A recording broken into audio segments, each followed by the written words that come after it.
संयुक्त किसान मोर्चे ਵੱਲੋਂ ਗਠਿਤ 5 ਮੈਂਬਰੀ ਕਮੇਟੀ ਨੂੰ ਸਰਕਾਰ ਵੱਲੋਂ ਗੱਲਬਾਤ ਦਾ ਕੋਈ ਸੱਦਾ ਨਹੀਂ ਮਿਲਿਆ। ਅਜਿਹੇ 'ਚ ਕਮੇਟੀ ਦੇ ਸਾਰੇ ਮੈਂਬਰਾਂ ਨੇ ਸਿੰਘੂ ਬਾਰਡਰ ਤੇ ਹੰਗਾਮੀ ਬੈਠਕ ਕੀਤੀ, ਜਿੱਥੇ ਕਮੇਟੀ ਦੀ ਬੈਠਕ ਤੋਂ ਬਾਅਦ ਮੈਂਬਰਾਂ ਨੇ ਮੋਰਚੇ ਦੀ ਪਹਿਲਾਂ ਤੋਂ ਗਠਿਤ 9 ਮੈਂਬਰੀ ਕਮੇਟੀ ਦੇ ਨਾਲ ਬੈਠਕ ਕੀਤੀ, ਜਿੱਥੇ ਦੱਸਦੇ ਕਿ ਕਮੇਟੀ ਦੇ ਸਾਰੇ ਮੈਂਬਰਾਂ ਨੇ ਸਰਕਾਰ ਦੇ ਰਵੱਈਏ ਨੂੰ ਸ਼ਰਮਨਾਕ ਦੱਸਿਆ ਅਤੇ ਕਿਸਾਨ ਹੁਣ ਦਿੱਲੀ ਵੱਲ ਕੂਚ ਦਾ ਫੈਸਲਾ ਲੈ ਸਕਦੇ ਨੇ, ਪਰ ਇਹ ਫੈਸਲਾ ਸਾਰਿਆਂ ਦੀ ਸਹਿਮਤੀ ਦੇ ਨਾਲ ਹੀ ਲਿਆ ਜਾਵੇਗਾ। ਸਿੰਘੂ ਬਾਰਡਰ ਤੇ ਬੈਠਕ ਤੋਂ ਬਾਅਦ ਪੱਤਰਕਾਰਾਂ ਨੂੰ ਕਮੇਟੀ ਮੈਂਬਰ ਯੁੱਧਵੀਰ ਸਿੰਘ, ਗੁਰਨਾਮ ਸਿੰਘ ਝੁੰਝੁਨੀ, ਸ਼ਿਵ ਕੁਮਾਰ ਕੱਕਾ ਅਤੇ ਅਸ਼ੋਕ ਤਾਵਲੇ ਨੇ ਕਿਹਾ ਕਿ ਹੁਣ ਤੱਕ ਉਹਨਾਂ ਦੇ ਕੋਲ ਸਰਕਾਰ ਵੱਲੋਂ ਗੱਲਬਾਤ ਦਾ ਕੋਈ ਸੱਦਾ ਨਹੀਂ ਆਇਆ। ਅਜਿਹੇ ਵਿੱਚ ਮੰਗਲਵਾਰ ਨੂੰ ਸੰਯੁਕਤ ਮੋਰਚੇ ਦੀ ਬੈਠਕ ਵਿੱਚ ਅਹਿਮ ਫੈਸਲਾ ਲਿਆ ਜਾਵੇਗਾ। ਉਹਨਾਂ ਸਾਫ਼ ਕਿਹਾ ਕਿ ਸਰਕਾਰ ਦਾ ਰਵੱਈਆ ਸ਼ਰਮਨਾਕ ਸੀ, ਉਹ ਦਿੱਲੀ ਕੂਚ ਦਾ ਫੈਸਲਾ ਲੈ ਸਕਦੇ ਨੇ। ਉਹਨਾਂ ਦਾ ਮਿਸ਼ਨ यूपी प्रोग्राम जारी है।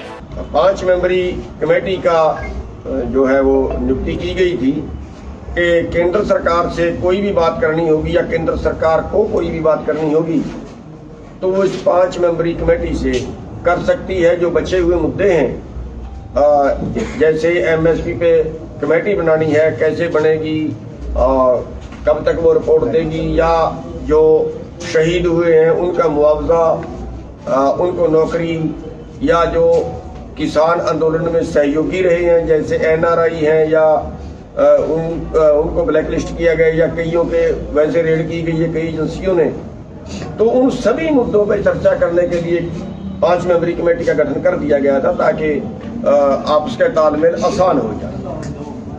लेकिन सरकार ने, केंद्र सरकार ने अभी तक और स्टेट सरकार ने भी किसी ने अभी तक इस कमेटी को नहीं बुलाया है और अभी तक कोई बात नहीं की है। और कल जो है वो हमारी संयुक्त मोर्चे की मीटिंग है, तो आज हमारी 5 मेंबरी कमेटी की मीटिंग भी थी। उसके बाद जो 9 मेंबरी कमेटी है उसको भी बुला लिया गया था ताकि एक पारदर्शी बात हो जाए। और उसमें कुल मिला के फैसला ये किया गया है कि हमारा जो आंदोलन है वो जैसे पहले था वो जारी है।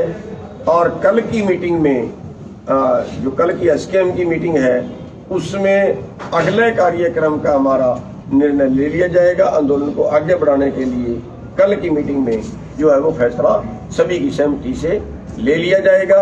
जो अभी तक सरकार की तरफ से कोई मैसेज नहीं आया है, इसलिए हमें जो कल की मीटिंग है उसमें हम जो है वो अगला आंदोलन कैसे लड़ें, अगला हमारा कदम आंदोलन में क्या हो, इसका फैसला कल की मीटिंग में ले लिया जाएगा।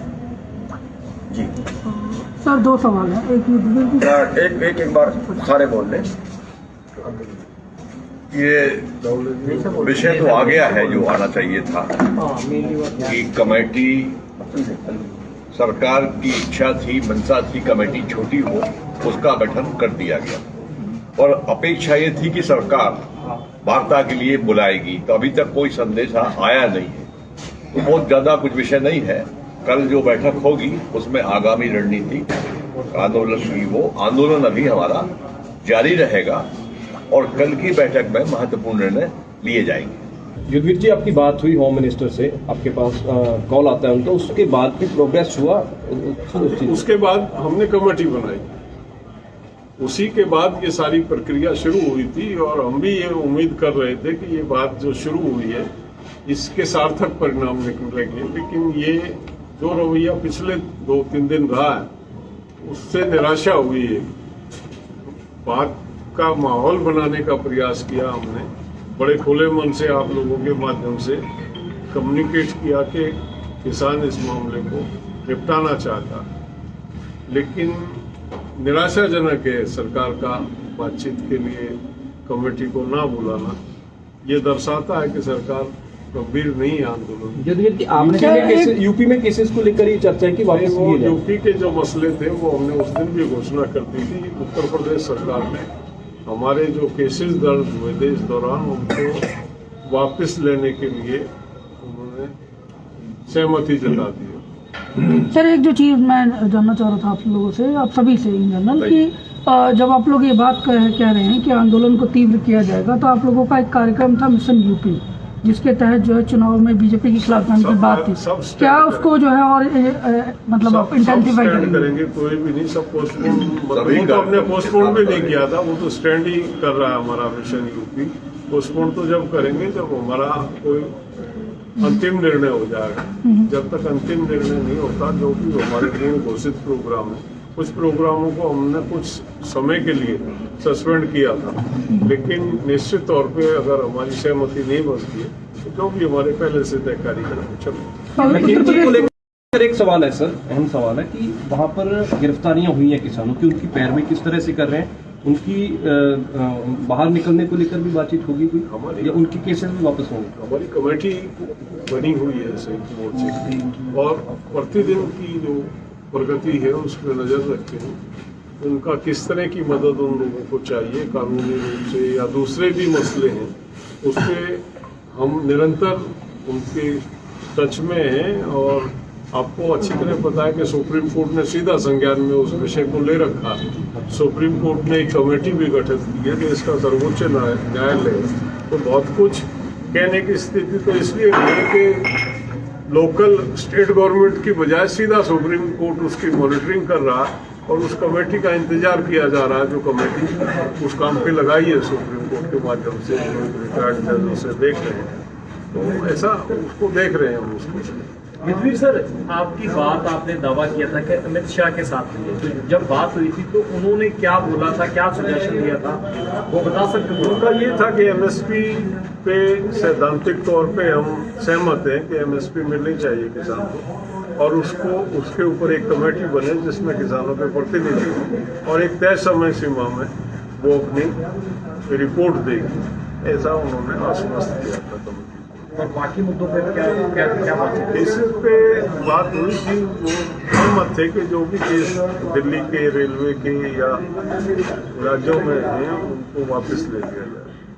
तो जिस नंबर कुछ विषय ऐसे थे जिनपे किया या नहीं? कुछ विषय ऐसे थे जैसे कंपनसेशन का है और नौकरी है, रिहैबिलिटेशन की जो बात अभी की हमारे साथ, उन पे चर्चा करने की बात थी। तो वो नहीं, उनसे मेरी कोई स्पष्ट बातचीत हुई थी, लेकिन दो मुद्दे, केसेस वापस लिए जाएंगे और एमएसपी पे कमेटी बनेगी ये।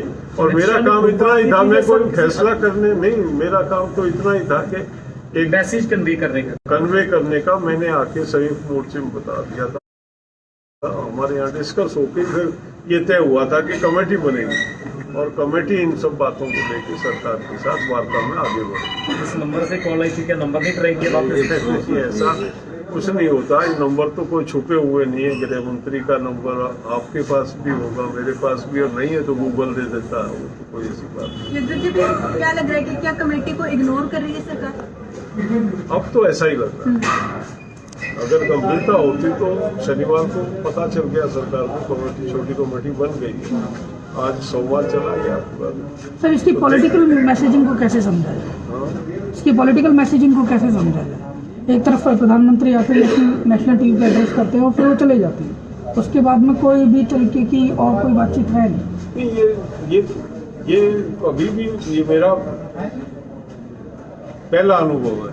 इस तरह से वार्ताएं नहीं होती हैं और इस तरह से मसले रिजॉल्व नहीं होते कि टेलीविजन से आपने कोई बात कह दी और कोई इशू खत्म हो गया। 1 साल से आंदोलन, और किसानों का आंदोलन है जो देश का भविष्य करके आबादी से का 60% है, और वो आंदोलनरत है, वो अपने विषय को लेकर यहाँ बैठा हुआ है। आप टेलीविजन से आंदोलन खत्म करने की बात करें, शिष्टाचार ये कहता है कि बैठ के वार्ता हो, वार्ता के बाद समझौता जिसे कहते हैं वो बातचीत के माध्यम से निकलता। तो ये जो एक किस्म से इसको हम ये मानते हैं कि ये दुत्कारने जैसा है, एक फैसला नहीं कह सकते इसे, कम से कम मेरी निजी राय में। तो ये कोई भी शब्द व्यक्ति इस तरह से किसी विषय पे अपना निर्णय नहीं दे सकता। बात करनी चाहिए थी, ठीक है, उन्होंने कह दिया, हमने आभार जताया उनका, हमको खुशी भी है, एक बड़ा विषय हमारा रिजॉल्व हुआ। लेकिन तरीका होता है कोई किसी भी उसका। प्रधानमंत्री जी अगले दिन बैठक बुलाते, उनको आभास हुआ, एहसास हुआ कि ये वापस लेने चाहिए, गलत है, एक बैठक बुलाते और बात करते हुए खुले मन से, उदार हृदय से, प्रधानमंत्री हृदय से, ये फर्ज बनता है। उसी दिन बाकी हम कोई ऐसा तो है नहीं कि किसी दूसरे देश से आए हैं। ਮਾਰਚ ਕੀਤਾ ਜਾਏਗਾ ਉਸ ਤੋਂ ਬਾਅਦ ਇੱਕ ਡੇਟ ਵੀ ਤੈਅ ਕਰ ਲਈ ਸੀ ਕਿ ਮਾਈਕ ਤਰੀਕ ਸਾਰੀ ਜੀ ਮਾਈਕ ਸਰ ਚੰਦੂ ਸਾਹਿਬ ਤੁਸੀਂ ਐਲਾਨ ਕੀਤਾ ਸੀ ਕਿ ਇੱਕ ਸੰਸਦ ਵੱਲ ਨੂੰ ਮਾਰਚ ਕੱਢਿਆ ਜਾਏਗਾ ਉਸ ਤੋਂ ਬਾਅਦ ਸੰਯੁਕਤ ਕਿਸਾਨ ਮੋਰਚੇ ਨੇ ਉਹਨਾਂ ਦੀ ਤਰੀਕ ਫਾਈਨਲ ਵੀ ਕਰ ਲਈ ਸੀ ਪਰ ਕਾਨੂੰਨ ਕਿਉਂਕਿ ਉਸ ਦਿਨ ਬਿੱਲ ਪੇਸ਼ ਹੋ ਜਾਂਦੇ ਤਾਂ ਤੁਸੀਂ ਉਸ ਨੂੰ ਮੁਲਤਵੀ ਕਰ ਦਿੱਤਾ ਸੀਗਾ ਤਾਂ ਹੁਣ ਕੱਲ ਫੈਸਲਾ ਦੁਬਾਰਾ ਅੱਗੇ ਲਈ ਲਿਆ ਜਾ ਸਕਦਾ ਕਿਉਂਕਿ 22 ਤਰੀਕ ਤੱਕ ਸੰਸਦ ਚੱਲ ਰਹੀ है। देखिए, जब सरकार ने 3 कानून वापस लिए उसके पहले हमने फैसला कर चुके थे कि हम संसद कुछ करें और सरकार अगर 2 कदम पीछे हटी है तो हमने भी अपनी मीटिंग में ये फैसला लिया कि हमें भी सख्ताई नहीं बरतनी चाहिए और हमें भी थोड़ी ढील उस पर दे देनी चाहिए। अगर सरकार पटरी पे आती है तो हम कोई ज़्यादा उसमें आगे बढ़ के काम ना करें, हम भी 2 कदम पीछे हटें।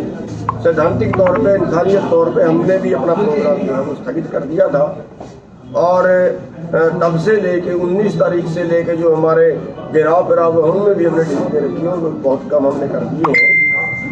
लेकिन अब जो बात थी, जो बचे हुए मुद्दे थे, वैसे तो जैसे युद्धवीर जी ने कहा है कि अगर सरकार उसी वक्त बातचीत करके मामले को निपटाती तो ये सारे मैटर जो बचे हुए हैं ये पहले दिन ही निपट जाने चाहिए थे। क्योंकि जैसे मुकदमे हैं, किसी भी आंदोलन में आप देखिए मुकदमे आंदोलन के फैसले के साथ ही वापस लेने होते। जैसे एमएसपी का मुद्दा है, अगर उसी दिन बात होती तो उसी दिन उसमें कुछ ना कुछ अच्छा बुरा उसमें निकल के आ सकता था। जैसे और बीच के मुआवजे की बात है या जो भी है, ये एक ही दिन में सारी घोषणा इसकी होनी चाहिए थी, इसकी 10 बार में नहीं होनी चाहिए थी। लेकिन फिर भी उसके बीच में जैसे जैसा टाइम आया वैसे वैसे हमने उसमें 29 तारीख को उसको टाल दिया और उसके बाद 6 तारीख का था और 6 तारीख को फिर हमने सोचा कि नहीं अभी बात पेंडिंग है, शायद सरकार बुला लेगी। लेकिन अब नहीं बुलाती तो कल की जो मीटिंग है उसमें यह फैसला दिल्ली में जाने का वापिस फिर हो सकता है, लेकिन सबकी सहमति से।